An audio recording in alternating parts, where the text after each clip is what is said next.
प्रिय विद्यार्थियों, मैं गुरमीत सिंह, सह आचार्य हिंदी विभाग, राजकीय महाविद्यालय बूंदी। आज के मेरे ई व्याख्यान का विषय बीए प्रथम वर्ष हिंदी साहित्य प्रथम प्रश्न पत्र के अंतर्गत पाठ्यपुस्तक भक्ति काव्य में संकलित भक्ति काल के निर्गुण शाखा के अंतर्गत ज्ञान मार्गी शाखा के सबसे महत्वपूर्ण एवं प्रतिनिधि कवि कबीर से संबंधित है। आज का यह कबीर से संबंधित 9वां व्याख्यान है, अर्थात इसके पूर्व में हम 8 व्याख्यान प्रसारित कर चुके हैं। आज के इस व्याख्यान में हम इनके शब्द शीर्षक के अंतर्गत पद संख्या 9 एवं 10 से संबंधित पदों की व्याख्या करेंगे। सबसे पहले पद संख्या 9 का वाचन करते हैं। पूरे पद का वाचन करते हैं पहले, फिर इसकी व्याख्या एक एक पंक्ति की आपके सामने की जाएगी। कबीर कहते हैं, संतों देखत जग बौराना, साच कहो तो मारन धावे झूठे जग पतियाना। टेक। नेमी देखा धर्मी देखा प्रात करे स्नाना, आत्म मारि पखानहि पूजे उनमें कछु नहीं ज्ञाना। बहुतक देखा पीर औलिया पढ़े किताब कुराना, के मुरीद तदबीर बतावें उनमें ऊहे जो ज्ञाना। आसन मारी डिम्ब भरी धरी बैठे मन में बहुत गुमाना, पीतर पाथर पूजन लागे तीरथ गर्भ भुलाना। टोपी पहरे माला पहरे छाप तिलक अनुमाना, साखी शब्दहि गावत भूले आत्म खबर न जाना।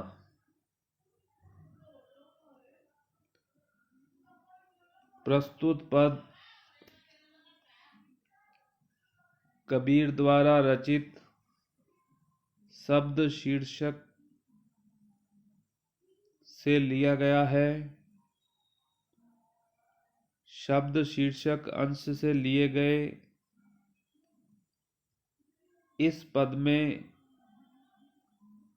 कबीर ने ऐसे धार्मिक लोगों को लताड़ा है जो धर्म के नाम पर तरह तरह के ढोंग करते हैं।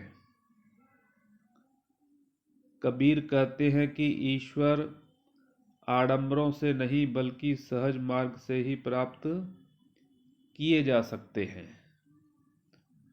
इसलिए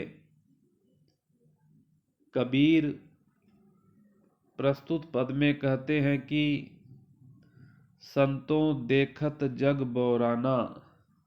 बौराना कहते हैं पागल, देखत देखना। कबीर दास जी कहते हैं कि संतों, यह संसार, जग संसार को कहते हैं, यह संसार देखने पर मुझे तो बोराया हुआ पागल सा प्रतीत होता है।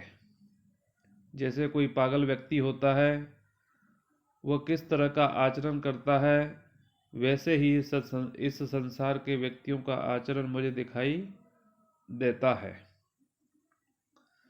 साच कहूं तो मारन धावे झूठे जग पतियाना। पतियाना कहते हैं विश्वास करने को। आगे अपनी बात बताते हुए कबीरदास जी कहते हैं, मैं यदि सच्ची बात कहूं तो लोग मारने दौड़ते हैं। साच कहूं तो मारन धावे, धावे दौड़ने को कहते हैं।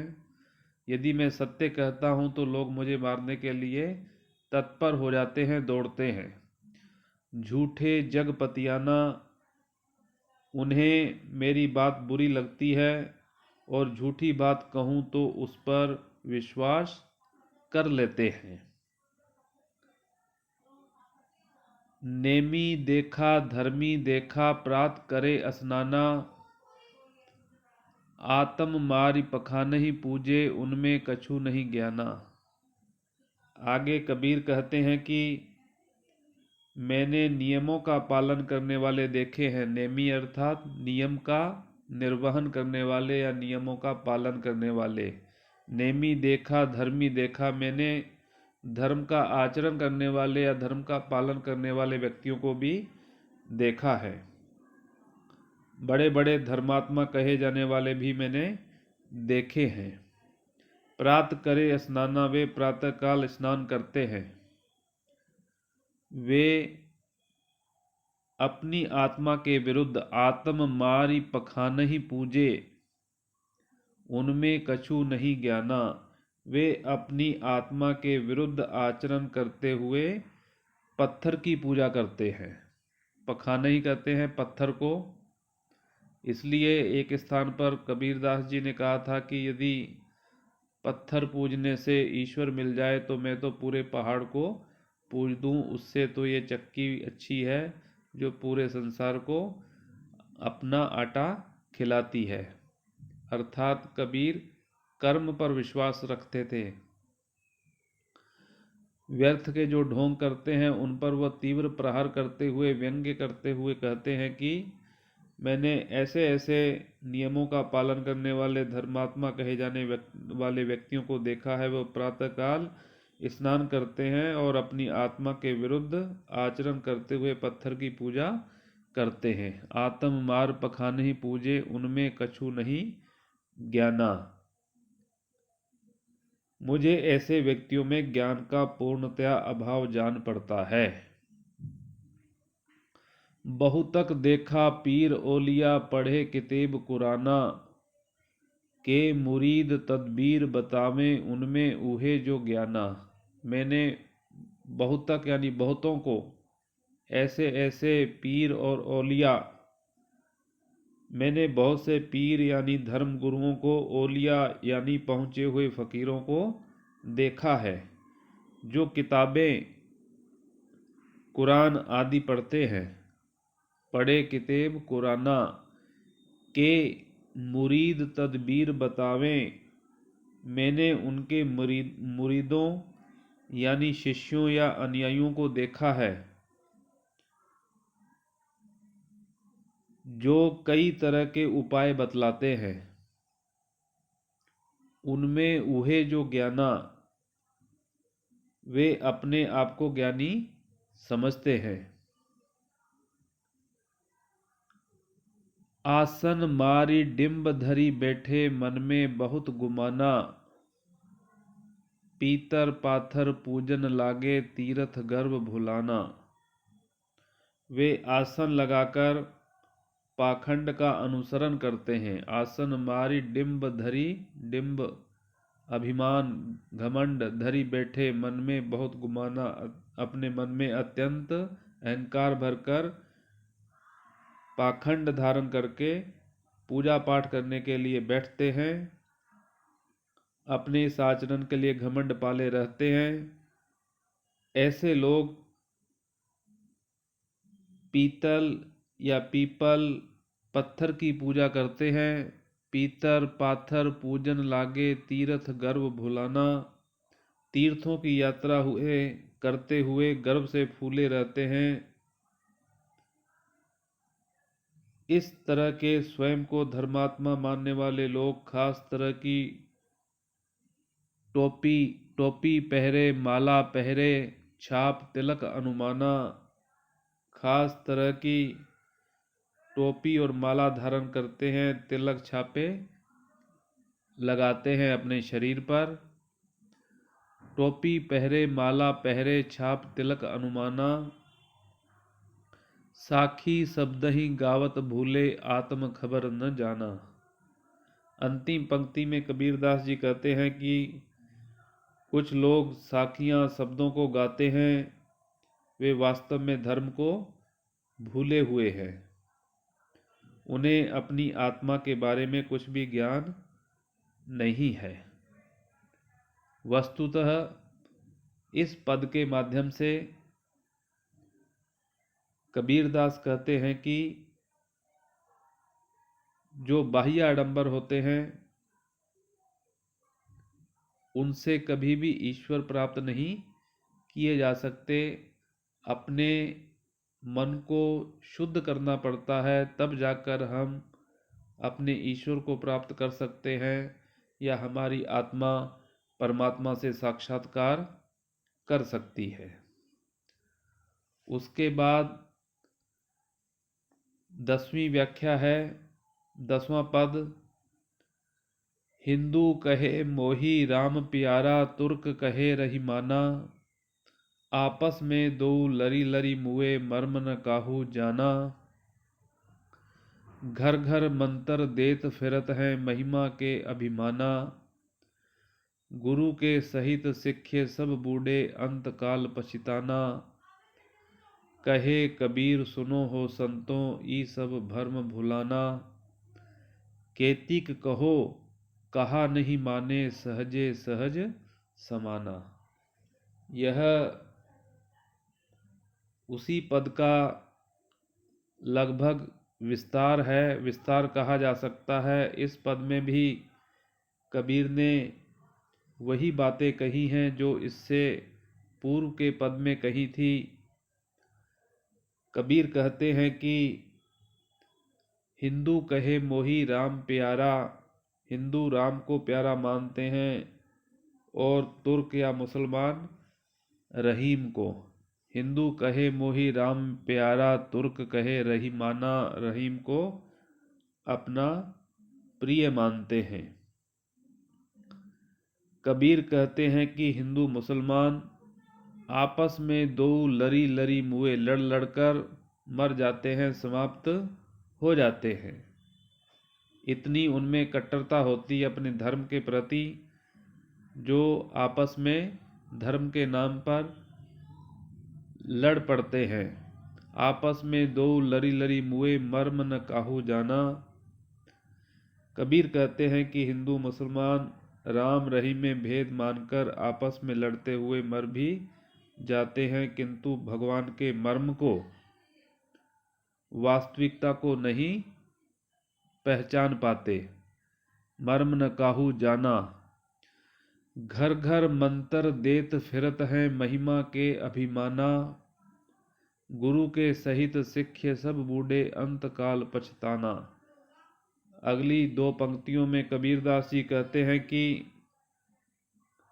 ऐसे तथाकथित धार्मिक लोग घर घर जाकर लोगों को अपने मंत्र देते हैं, अर्थात शिक्षा देते हैं, और स्वयं को बहुत महिमा वाला मानकर अभिमान करते हैं। घर घर मंत्र देत फिरते हैं, महिमा के अभिमाना, अपने को महिमा मंडित करते हैं, लेकिन उनके अंदर घना अहंकार और अभिमान भरा रहता है। गुरु के सहित सिखे सब बूढ़े, अंत काल पछताना। कबीर कहते हैं कि गुरु और उनके साथ उनके शिष्य भी डूबे हुए हैं। गुरु के सहित सिखे सब बूढ़े, बूढ़े बूढ़े का अर्थ होता है डूबना। कबीरदास जी कहते हैं कि ऐसे गुरु के साथ साथ उनके शिष्य भी अभिमान और घमंड में डूबे हुए हैं, धर्म के वास्तविक रूप से अनभिज्ञ हैं। अंत काल पछताना, अंत में काल के शिकार होकर अपनी गलतियों के लिए पछताते हैं। उन्हें अंत में पछतावा होता है कि धर्म का वास्तविक रूप जाने बिना आडंबरों में ही जीवन गंवा दिया। ऐसे बाह्य आडंबर करने वाले व्यक्तियों के प्रति कबीर तीखा प्रहार करते हैं, और अंतिम दो पंक्तियों में कहते हैं, कहे कबीर सुनो हो संतों, ई सब भर्म भुलाना, केतिक कहो कहा नहीं माने, सहजे सहज समाना। अंतिम दो पंक्तियों में कबीर कहते हैं कि हे संतों सुनो, ये सभी धर्म से बेखबर रहने वाले लोग हैं। ई सब भ्रम भुलाना, यह सब भ्रम में पड़े हुए हैं, भ्रमित व्यक्ति हैं। केतिक कहो, मैं इन्हें कितना भी समझाऊं ये मेरा कहना नहीं मानते। केतिक कहो कहा नहीं माने, सहजे सहज समाना। मैं इन्हें बताता हूँ कि ईश्वर आडंबरों में नहीं, उसे प्राप्त करने का मार्ग तो बहुत ही सहज है। प्रस्तुत पद में कबीर ने साधना करके ईश्वर के संबंध में अनुभव प्राप्त किया है था और उसे जनता को बतलाना चाहा, किंतु स्वयं को धर्मात्मा या धार्मिक व्यक्ति मानने वालों ने घमंड के कारण कबीर की बात पर विश्वास नहीं किया। वे धर्म के नाम पर ढोंग को अपनाए रहे। इस बारे में कबीर को दुख होता था। उसी का इस पद में वर्णन किया गया है। कबीर की दृष्टि में हिंदू मुसलमान सब समान थे। धर्म के आधार पर कबीर किसी प्रकार का कोई भेदभाव नहीं करते थे। वे सत्य के पक्षधर थे। कबीर की जो भाषा है सीधी किंतु प्रभाव डालने वाली है। वे स्पष्ट कहते हैं, इसलिए उनकी वाणी में अक्खड़ता है। इसी कारण आचार्य हजारी प्रसाद द्विवेदी ने कबीर को भाषा का डिक्टेटर कहा है, भाषा का तानाशाह कहा है। इस प्रकार से आज के इस व्याख्यान में हमने कबीर के शब्द शीर्षक से संबंधित 2 पदों की व्याख्या की है। आज का व्याख्यान यहीं समाप्त होता है। अगला व्याख्यान अगले वीडियो में प्रसारित किया जाएगा।